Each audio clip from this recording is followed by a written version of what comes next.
Haunted typewriter secrets revealed. If you ever wake up with the feeling that someone was watching you in your sleep, don't ignore it, especially if you have an attic full of forgotten relics like I do. Last week, desperate for inspiration for my writing, I dragged out an old Remington typewriter buried beneath moth-eaten coats and broken lamps. The keys were stiff, but when I pressed down, they moved as if guided by unseen hands. That first night, after I fell asleep, I dreamed of a woman with tangled hair whispering my name from the shadows.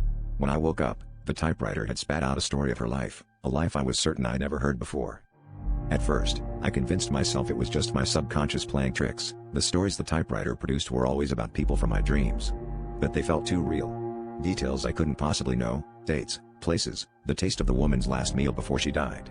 Each new night, a new visitor came, an old man missing his jaw, a child with empty eyes, a teenage boy who wept blood, and every morning, a new story waited for me on a desk.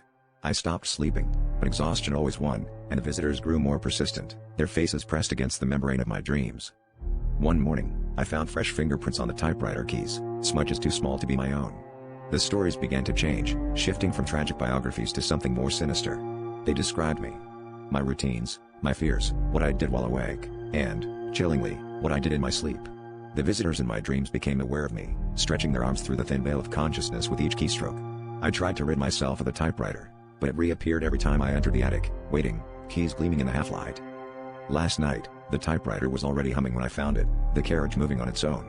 The page was blank until blood-red letters appeared, spelling out my name and the words, "We're coming to visit you tonight." I haven't slept since.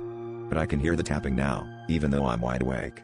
If you find an old typewriter in your attic, whatever you do, don't use it, and if you already have, pray that the stories stop before you become the next chapter.